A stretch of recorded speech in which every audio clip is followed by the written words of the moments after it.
But here's the beauty of the human condition. We give it 99% of what it's not supposed to have, and you're still able to get up and walk around.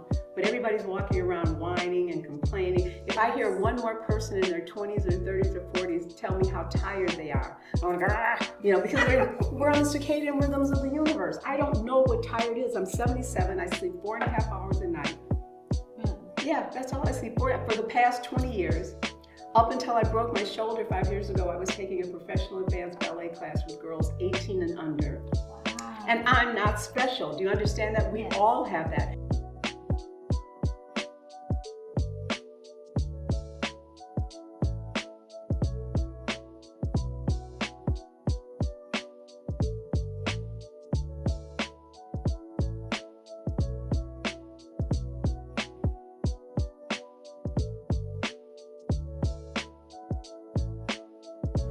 Hi, welcome to the Tea Therapy Podcast. I'm your host, Denise Rose, and today's special guest is vegan queen Karyn Calabrese.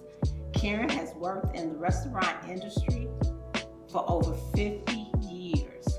She owns a spa in Flossmoor, Illinois. In addition, she has counseled thousands of people on proper nutrition and the benefits of eating raw. She has been a pioneer and an inspiration for so many Black-owned vegan restaurants based in Chicago. Please join me in welcoming Karyn Calabrese. Hi there, how are you? Fine. Thank you so much for having me here today. This is what I love to do. This is why I do this. This is my mission in life, is to let people know that we can make a difference in our lives so simply by what we put in here. That is amazing. So, Karyn, can you share with me how and why you got into this business? Yes, actually I'm writing my third book, and I'm calling it The Unintentional Vegan, because I did not start out to be this way. Over 50 years ago when I started, you didn't have Google, you didn't have the internet, you didn't have all this, and you didn't have any vegan restaurants around. You had 2 in Chicago. Vegetarian, they weren't even vegan at the time when I started. I actually have the first raw food restaurant in the entire country that I started in Chicago. So this wasn't something that I was inspired by what someone else was doing. All the women in my family died overweight and very young. Really? My mother died at 47, my grandmother died at 50, and my great-grandmother died at 60, and I could kind of see the writing on the wall because I was exceptionally sickly myself. And things just weren't going right. So my mother, in her wisdom, my mother would have been a hippie in her day, right? And she introduced me to carrot juice. And there was one place in Chicago called the Golden Carrot. It was way north. I lived in Hyde Park. And I started drinking carrot juice. And what happened, I'm going to say something a little odd here, but I was constipated all the time, right? Right. And I started drinking, and I had terrible skin from it. And I started drinking the carrot juice. And the carrot juice kind of changed me, not only physically, because my skin cleared up and I started going to the bathroom, which go hand in hand, Right. but it awakened something in me. And this is why what I teach is what I teach. We all intuitively know what's right. We've just forgotten. Every cell in here comes programmed with what it's supposed to get and how it's supposed to thrive, not just survive, but how it's supposed to thrive inside. And the world is set up in such a way that we're just not taught to do that. I mean, everything outside of us is more important. Mm-hmm. So as I started to change from drinking the carrot juice, as my body became alive and awakened with the reality of what God had put in here for me to do, it was just a natural progression. And this is how I teach, this is how I work. There were no vegan restaurants, there were no raw restaurants, none of this was around. It was downloaded by me, but here's the deal. We all have the same download. We're just not taught to program how to assess it. Really? So basically, yes, basically what I teach, my classes I've been teaching for over 50 years, my detox classes, my sugar break classes, I teach people to get in touch with themselves. You have 1 trillion cells in here. And these trillion cells, you don't say, oh, time to blink, oh, time to do this, time. Mm-hmm. These cells are telling you what to do, but we're not taught to listen. Right. You know, we're taught this is more important, this is over here, go here, do this, take this pill, take this, get it cut out. But the reality is, it's all in here. We're born. Every human being has that God-given right to know how to take care of itself. We are instinctual animals. Our instincts have just been so far removed from the reality, because you see, we're actually tropical animals. We're supposed to be in a jungle. okay, with 38% oxygen. We're supposed to be in a totally different environment than how we live. So it's no wonder people aren't stupid and unmotivated. The world isn't set up to go in the right direction. So basically what I do is I help people get back in that direction. And I came to it by accident because I used to laugh at people like me. You know, I didn't one day go, oh, I'm going to be a vegan. One day I'm going to be a raw foodist. It was my body evolved. Yes. Because I set the intention that I was not going to be sick and dead like my parents. And here I am at 77 years old. I don't know what illness is. I don't know what tiredness is. I've done no Botox, no surgery, no fillers. I look a little tired today.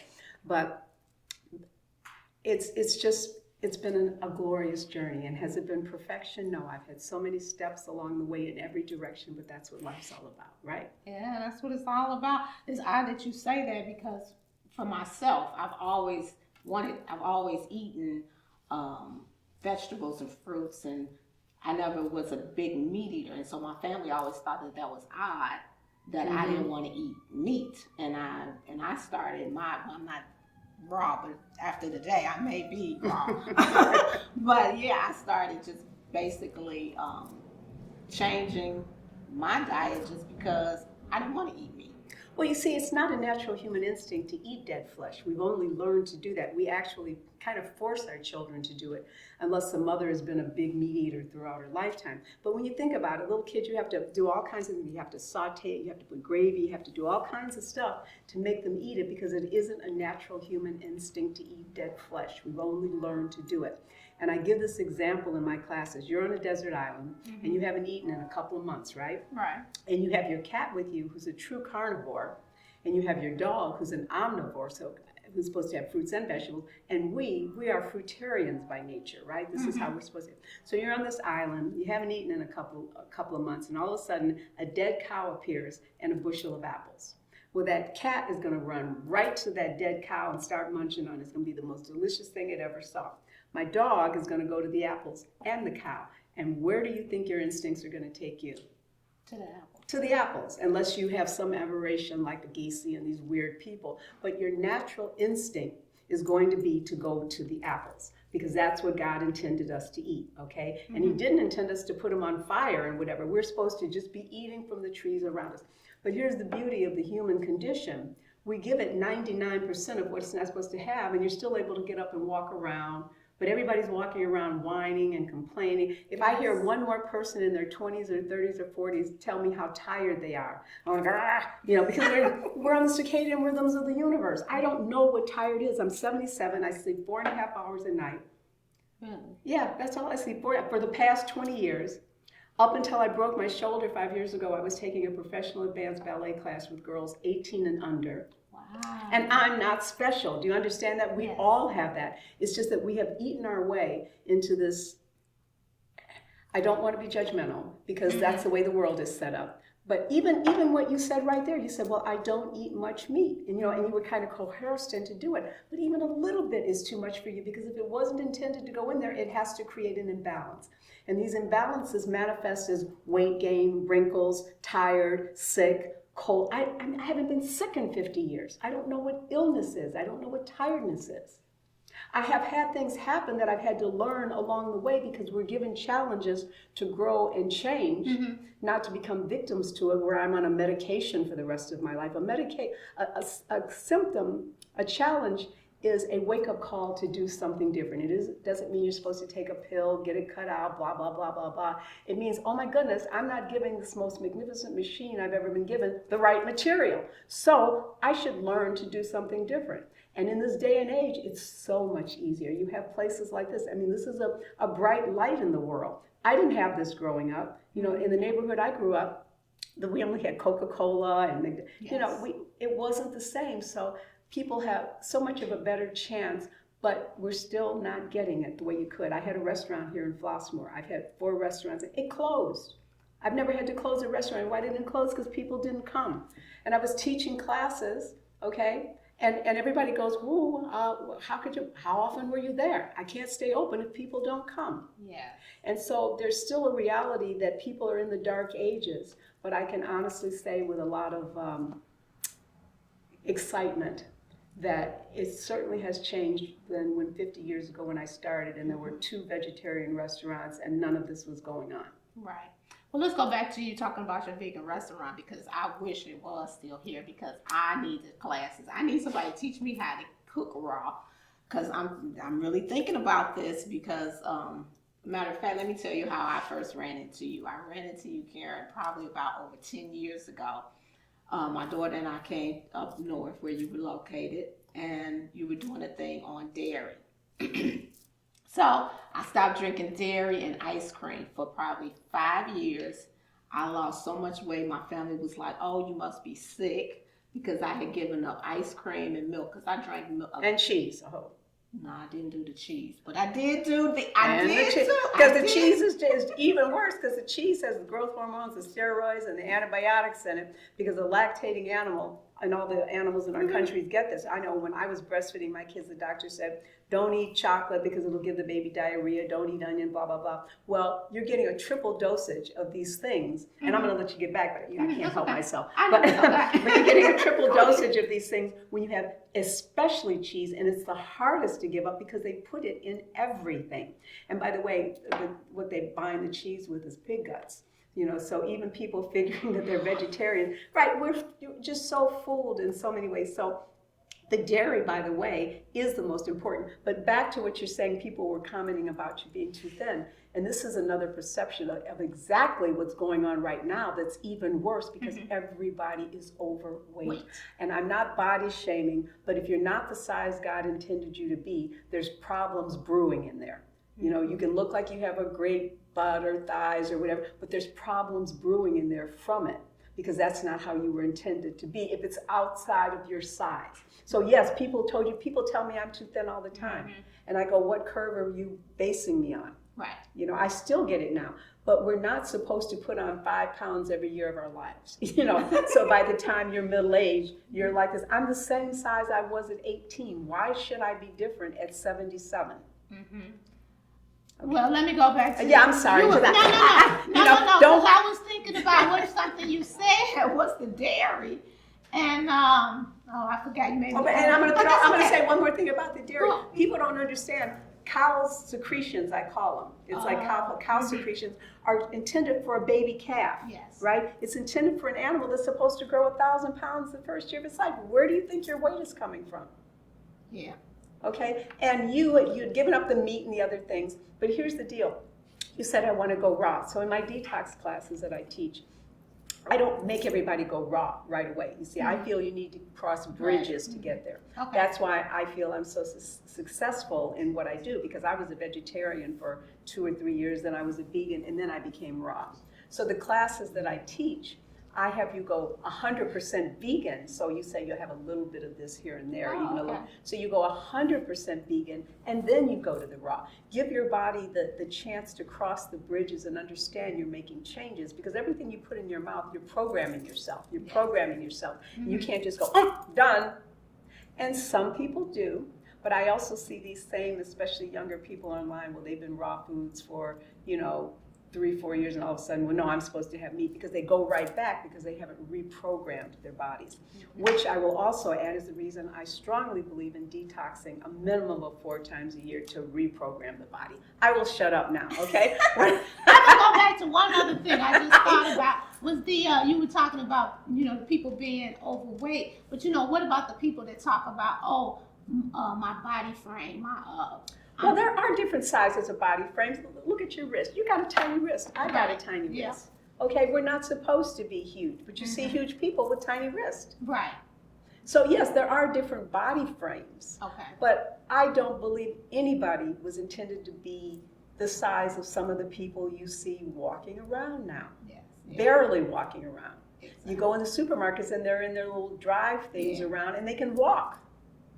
And this is the insanity. Well, I wouldn't call it lazy. I would like to say that. I think it's just the insanity of what's accepted in our world. Oh, wow.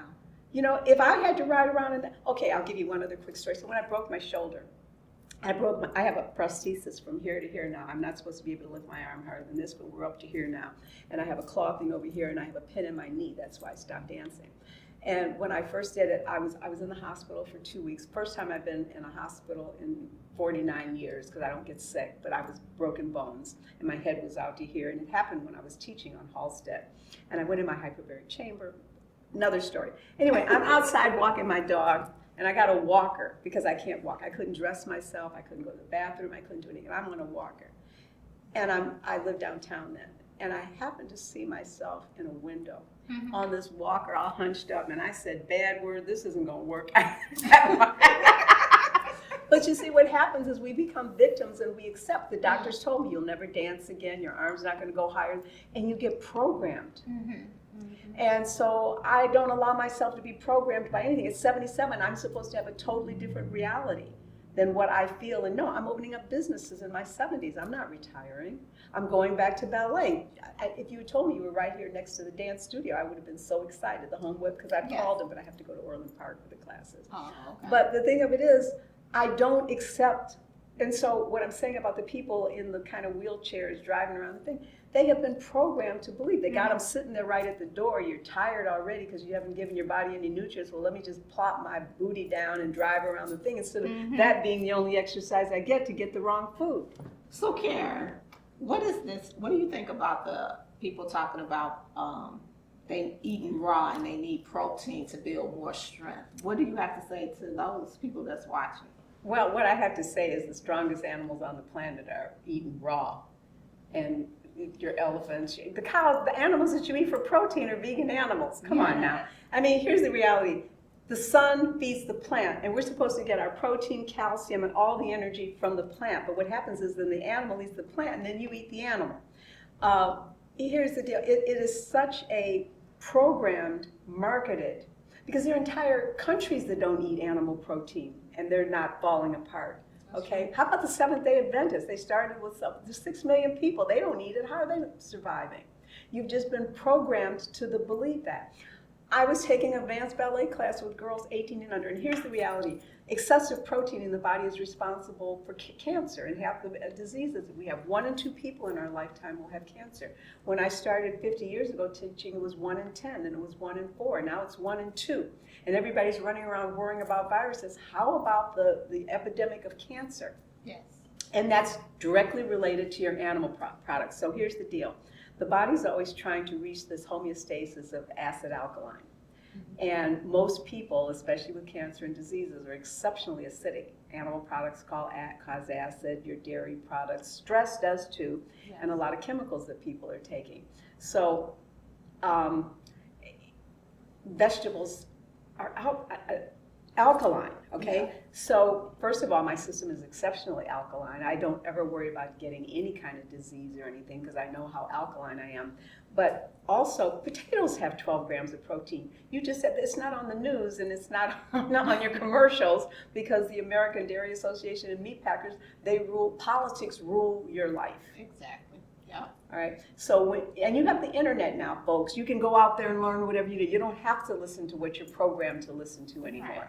Right? Especially So the chart, especially how they have the they start chart. you in school, and if you look at those charts they have in school, it's provided to the school by Purina and all the different, I mean, and that's what my classes are all about. It's about waking people up, not to be raw, not to be vegan, not to be like me, but just wake up, step outside of the matrix, wake up. Find something different. If you're uncomfortable and unhappy and you don't love everything about yourself, then wake up and see what you can do different. And when you do my detox classes, you wake up. Yeah. Because we break down the layers of toxicity that are feeding your brain.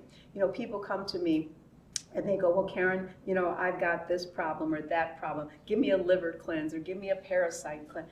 Everything is connected in your body. Yeah. And my detox classes take care of everything. What would you say to the people that want to go vegan, but their doctors are telling them that these vegetables have chemicals in it? Well, first of all, in medical school, you only get about 2.5 hours, such a short amount of time of what they learn about nutrition. Okay, that's number one. Number two, if that were true, I'm 77 and I've had nothing but vegetables for over 50 years. How's it working? Okay, I'm living proof. Number three, there are so many doctors now that have crossed over. integrative doctors. For my books, I should have brought my book to put. I've done 2 books, Soak Your Nuts, but I have many doctors that give me testimonials. I just recently interviewed Dr. Terry Mason, who used to be head of heart surgery. He became vegan because of me. He was vegetarian. But the thing, there's so many doctors now that are stepping outside of the paradigm of what they learned in school to know differently. So yes, there are people that are hearing that. Yes, there are people that are saying that. And you know what I want to say here for everything? Everybody's supposed to have their own opinion of whatever. I don't think there's a wrong or a right or a good or a bad or a yes or a no. It's what you're intended to learn on your journey at this point in time. So even all my friends aren't vegan. In fact, I don't hang around with a lot of vegan friends. You know, I have friends that are hunters. I have friends that are big meat eaters. The whole world, we were supposed to be a conglomeration of many times so we can learn from each other. Yeah. But is it true? No, I don't believe it for a minute. And what my mother taught me is for every pro, there's a con, and for every con, there's a pro. You just have to reach into your heart and see what works for you. That's wonderful, because I agree. I think we are here, everybody's here for a purpose and a reason, and we should be able to get along. We should be able to give each other opinions and accept them. Respect them. We don't have to accept, but respect them. Respect their opinion, because everybody sees the world through a different lens. Well, I'm going to tell you something. I like that because I love zebras, but I'd be bored to death if we had no other animal here but a zebra.